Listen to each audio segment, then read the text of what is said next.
Central bureau of investigation ಅವರು ಯಾವ್ಯಾವ ಹುದ್ದೆಗಳಿಗೆ ಅರ್ಜಿಯನ್ನ ಕರೆದಿರ್ತಾರೆ, ಉದ್ಯೋಗ ಸ್ಥಳ ಕರ್ನಾಟಕದಲ್ಲಿ ಎಲ್ಲಿರುತ್ತೆ, ಅಪ್ಲಿಕೇಶನ್ನ ಹೇಗೆ ಹಾಕೋಬೇಕು, ಹೇಗೆ ಫಿಲಪ್ ಮಾಡಬೇಕು, ಮತ್ತೆ ಸೆಲೆಕ್ಷನ್ ಪ್ರೋಸೆಸ್ ಏನಿರುತ್ತೆ, ಇದರ ಎಲ್ಲದರ ವಿವರಗಳನ್ನ ತಿಳ್ಕೋಬೇಕು ಅಂದ್ರೆ ವಿಡಿಯೋನ ಸಂಪೂರ್ಣವಾಗಿ ನೋಡಿ.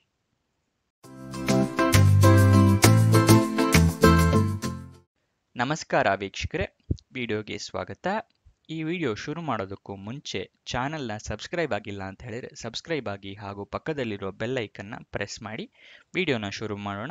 CBI ಅಂತ ಏನು ಹೇಳ್ತೀವಲ್ಲ, ಅಥವಾ ಸೆಂಟ್ರಲ್ ಬ್ಯೂರೋ ಆಫ್ ಇನ್ವೆಸ್ಟಿಗೇಷನ್ ನವರು ಕನ್ಸಲ್ಟೆಂಟ್ ಹುದ್ದೆಗಳಿಗೆ ಅರ್ಜಿಯನ್ನ ಕರೆದಿರ್ತಾರೆ. ಒಂದು ಹುದ್ದೆ ಖಾಲಿ ಇರುತ್ತೆ. ಉದ್ಯೋಗ ಸ್ಥಳ Bengaluru, Karnataka. Next eligibility details ನೋಡೋದಾದ್ರೆ, ಅಂದರೆ ಸೆಲೆಕ್ಷನ್ ಪ್ರೋಸೆಸ್ನ ನೋಡೋದಾದ್ರೆ, ರಿಟರ್ನ್ ಟೆಸ್ಟ್ ಇರುತ್ತೆ, ಅದಾದ ನಂತರ ಇಂಟರ್ವ್ಯೂ ಇರುತ್ತೆ. ಇದಿಷ್ಟು ಸೆಲೆಕ್ಷನ್ ಪ್ರೋಸೆಸ್ನ ವಿವರ.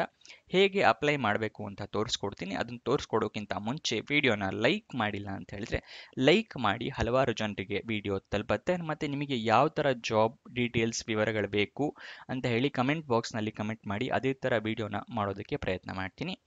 ಇಲ್ಲಿ ಹೇಗೆ ಅಪ್ಲಿಕೇಶನ್ ಹಾಕಬೇಕು ಅಂತ ಹೇಳಿದ್ರೆ, ಆನ್ಲೈನ್ ಮುಖಾಂತರ ಹಾಕಬೇಕಾಗತ್ತೆ. ಮತ್ತೆ ಒಂದು ಅಪ್ಲಿಕೇಶನ್ ಫಾರಮ್ ಇರುತ್ತೆ, ಅದನ್ನ ಫಿಲಪ್ ಮಾಡಿ ಡೀಟೇಲ್ಸ್ ಕಳಿಸ್ಬೇಕಾಗುತ್ತೆ. ಅಪ್ಲಿಕೇಶನ್ ಫಾರಮ್ ಹೇಗಿರುತ್ತೆ ಅಂತ ಇಲ್ಲಿ ತೋರಿಸ್ತೀನಿ ನೋಡಿ. ಈ ತರ ಅಪ್ಲಿಕೇಶನ್ ಇರುತ್ತೆ. ವಿಡಿಯೋ ಕೊನೆಯಲ್ಲಿ ಈ ಅಪ್ಲಿಕೇಶನ್ ಫಾರಮ್ ಹೇಗೆ ಫಿಲಪ್ ಮಾಡಬೇಕು ಅಂತಲೂ ಕೂಡ ತೋರಿಸ್ಕೊಡ್ತೀನಿ. ವಿಡಿಯೋನ ಕೊನೆ ತನಕ ನೋಡಿ. ಅಪ್ಲಿಕೇಶನ್ ಓಪನ್ ಆಗಿ ಡೇಟು 12/11/2024 ಅಂದರೆ 12 ನವೆಂಬರಿಗೆ ಓಪನ್ ಆಗಿರುತ್ತೆ. ಕೊನೆಯ ದಿನಾಂಕ 25 ನವೆಂಬರ್ 2024.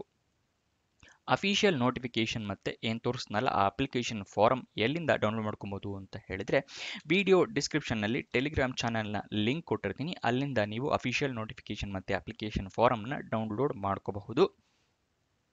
ಅದಾದ ನಂತರ ಆನ್ಲೈನ್ ಮುಖಾಂತರ ಅಪ್ಲಿಕೇಶನ್ ಹಾಕಬೇಕು ಅಂತ ಹೇಳಿದ್ರೆ ಅದರ ವೆಬ್ಸೈಟ್ ಅಡ್ರೆಸ್ ಇದು. ಮತ್ತೆ ಅಫಿಷಿಯಲ್ ವೆಬ್ಸೈಟ್ ಅಡ್ರೆಸ್ cbi.gov.in. ಇವಾಗ ಈ ಅಪ್ಲಿಕೇಶನ್ ಫಾರಮ್ನ ಹೇಗೆ ಫಿಲಪ್ ಮಾಡೋದು ಅಂತ ತೋರಿಸ್ಕೊಡ್ತೀನಿ.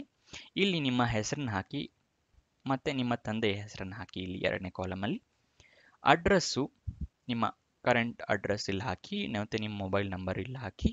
ಡೇಟ್ ಆಫ್ ಬರ್ತ್ ಅಥವಾ date of retirement forms government service, ನೀವೇನಾದರೂ ರಿಟೈರ್ಮೆಂಟ್ ತೊಗೊಂಡಿದ್ರೆ ಅದನ್ನು ಕೆಳಗಡೆ ಹಾಕಿ. Last post held at retirement ಅಂತ, ನೀವೇನಾದರೂ ರಿಟೈರ್ಮೆಂಟ್ ಆಗಿದ್ರೆ ನಿಮ್ಮ ಲಾಸ್ಟ್ ಪೊಸಿಷನ್ ಏನಿತ್ತಲ್ಲ ಅದನ್ನು ಇಲ್ಲಿ ಫಿಲಪ್ ಮಾಡಿ. ನೇಮ್ ಆ್ಯಂಡ್ ಅಡ್ರೆಸ್ ಆಫ್ ಅಂದರೆ ನಿಮ್ಮ ಲಾಸ್ಟ್ ಎಲ್ಲಿ ವರ್ಕ್ ಮಾಡ್ತಿದ್ರೆ ಅದರ ಹೆಸರು, ಯಾವ ಆರ್ಗನೈಸೇಷನ್ ಅಂತ, ಮತ್ತು ಅದರ ಅಡ್ರೆಸ್ಸನ್ನು ಹಾಕಿ. ಇಲ್ಲಿ PPO ಅಂದರೆ ಪೆನ್ಷನ್ ಪೇಮೆಂಟ್ ಆರ್ಡರ್ ಅಥವಾ ಲಿಮಿಟೆಡ್ ಲಯಬಿಲಿಟಿ ಕಂಪನಿ, ಅದರ ಕಾಪೀಸ್ ಇಲ್ಲಿ ಅಟ್ಯಾಚ್ ಅಂದರೆ ಇಲ್ಲಿ ಫಿಲಪ್ ಮಾಡಬೇಕು, ಅಟ್ಯಾಚ್ ಮಾಡಬೇಕು ಈ ಡಾಕ್ಯುಮೆಂಟ್ ಜೊತೆಗೆ. APARS for the last 5 years to be attached if applicable ಅಂತ ಹೇಳಿ. ಆನ್ಯುವಲ್ ಪರ್ಫಾರ್ಮೆನ್ಸ್ ಅಪ್ರೈಸಲ್ ರಿಪೋರ್ಟ್ ಏನಾದರೂ ಇದ್ದರೆ ಅದನ್ನು ಅಟ್ಯಾಚ್ ಮಾಡಿ. ಓಕೆನಾ. Last drawn salary of time of retirement including pay level, ಎಷ್ಟು ಸ್ಯಾಲರಿ ತಗೋತಾ ಇದ್ರಿ ಲಾಸ್ಟ್, ನೀವೇನಾದ್ರು ರಿಟೈರ್ಮೆಂಟ್ ಆಗಿದ್ದಿದ್ರೆ ಅದನ್ನು ಇಲ್ಲಿ ಮೆನ್ಷನ್ ಮಾಡಬೇಕು. ಎಜುಕೇಷನ್ ಕ್ವಾಲಿಫಿಕೇಷನ್ ಏನೇನಿದೆಯಲ್ಲ ಅದರ ಡೀಟೇಲ್ಸ್ ಇಲ್ಲಿ ಫಿಲಪ್ ಮಾಡಬೇಕು. ಅಂದರೆ ಮೆಟ್ರಿಕ್ಯುಲೇಷನ್ ಅಂದರೆ SSLC, ಹೈಸ್ಕೂಲು, ಗ್ರ್ಯಾಜುಯೇಷನ್ನು, ಪೋಸ್ಟ್ ಗ್ರ್ಯಾಜುಯೇಷನ್ನು ಏನಾದರೂ ಇದ್ದರೆ ಇಲ್ಲಿ ಯಾವ ಇಯರಲ್ಲಿ ಪಾಸ್ ಆಗಿದ್ದು, ಅಂದರೆ ಯಾವ ಎಕ್ಸಾಮ್ ಪಾಸ್ಡ್, ಎಷ್ಟು ಮಾರ್ಕ್ಸ್ ಎಕ್ಸಾಮ್ ಪಾಸ್ಡ್, ಇಲ್ಲಿ ಇಯರ್ ಆಫ್ ಪಾಸಿಂಗ್, ಇಲ್ಲಿ ಯಾವ ಕಾಲೇಜು ಅಥವಾ ಯೂನಿವರ್ಸಿಟಿ ಇಲ್ಲಿ ಮೆನ್ಷನ್ ಮಾಡಿ. ಕ್ಲಾಸ್ ಅಥವಾ ಡಿವಿಷನ್ ಅಗ್ರಿಗೇಟ್ ಅಥವಾ ಪರ್ಸೆಂಟೇಜ್, ಅಂದರೆ ಈಗ ಸೆಕೆಂಡ್ ಕ್ಲಾಸ್ ಥರ್ಡ್ ಕ್ಲಾಸ್ ಅಂತ ಇದ್ದರೆ ಆ ಥರ ಮೆನ್ಷನ್ ಮಾಡಿ, ಅಥವಾ ಪರ್ಸೆಂಟೇಜ್ ಗೊತ್ತಿದ್ರೆ ಪರ್ಸೆಂಟೇಜ್ನ ಮೆನ್ಷನ್ ಮಾಡಿ. ಮೇನ್ ಸಬ್ಜೆಕ್ಟ್ ಯಾವ್ದು ತೊಗೊಂಡಿದ್ರಿ, ಪೋಸ್ಟ್ ಗ್ರ್ಯಾಜುಯೇಷನ್, ಗ್ರ್ಯಾಜುಯೇಷನ್ ಅಂತವೆಲ್ಲ ಅದನ್ನು ಇಲ್ಲಿ ಮೆನ್ಷನ್ ಮಾಡಿ ಈ ಕಾಲಮ್ನಲ್ಲಿ. ನೆಕ್ಸ್ಟ್, ಮುಂಚೆ ಏನಾದರೂ ಗೌರ್ಮೆಂಟ್ ಸರ್ವಿಸಸ್ನಲ್ಲಿ ಇದ್ದರೆ ಪಾಸ್ಟ್ 10 yearsಲ್ಲಿ ಯಾವ ಆರ್ಗನೈಸೇಷನ್ನಲ್ಲಿ ಇದ್ರಿ, ಪಾಸ್ಟ್ ಹೆಲ್ಡ್ ಎಲ್ಲಿ, ಯಾವ ವರ್ಷದಿಂದ ಯಾವ ವರ್ಷ ತನಕ ವರ್ಕ್ ಮಾಡಿದ್ರೆ, ಮತ್ತು ನೇಚರ್ ಆಫ್ ವರ್ಕ್ ಏನಿರುತ್ತೆ ಅದನ್ನು ಇಲ್ಲಿ ಮೆನ್ಷನ್ ಮಾಡಿ. ನೆಕ್ಸ್ಟ್, ರಿವಾರ್ಡ್ ಅಪ್ಲಿಕೇಶನ್ ಅಂದರೆ ರೆಕಮೆಂಡೇಶನ್ ಲೆಟರು ಏನಾರ ಇದ್ದರೆ ಅದನ್ನು ಇಲ್ಲಿ ಫಿಲಪ್ ಮಾಡಿ. ಡೀಟೇಲ್ ಆಫ್ ಪನಿಷ್ಮೆಂಟ್, ಏನಾದ್ರು ಮುಂಚೆ ಗೌರ್ಮೆಂಟ್ ಜಾಬಲ್ಲಿ ಇದ್ದು ಏನಾದ್ರು ಪನಿಷ್ಮೆಂಟ್ ಇದ್ದರೆ, ಏನು ಮೇಜರ್ ಪೆನಾಲ್ಟಿ ಇತ್ತು, ಮೈನರ್ ಪೆನಾಲ್ಟಿ ಏನಿತ್ತು ಅದನ್ನು ಮೆನ್ಷನ್ ಮಾಡಿ. ಏನಾದರೂ ನೀವು ಕ್ರಿಮಿನಲ್ ಅಥವಾ ಡಿಸಿಪ್ಲಿನರಿ ಪ್ರೊಸೀಡಿಂಗ್ಸ್ ಏನಾದ್ರು ಇದ್ದರೆ, ಕ್ರಿಮಿನಲ್ ಚಾರ್ಜಸ್ ಅಥವಾ ಪ್ರೊಸೀಡಿಂಗ್ಸ್ ಇದ್ದರೆ ಇಲ್ಲಿ ಅದರ ಡೀಟೇಲ್ಸ್ ಮೆನ್ಷನ್ ಮಾಡಿ. ಇದ್ರೆ ಮಾತ್ರ ಇಫ್ ಎಸ್, ಇಲ್ಲ ಅಂತ ಹೇಳಿದ್ರೆ ಇದನ್ನು ಖಾಲಿ ಬಿಡ್ಬೋದು.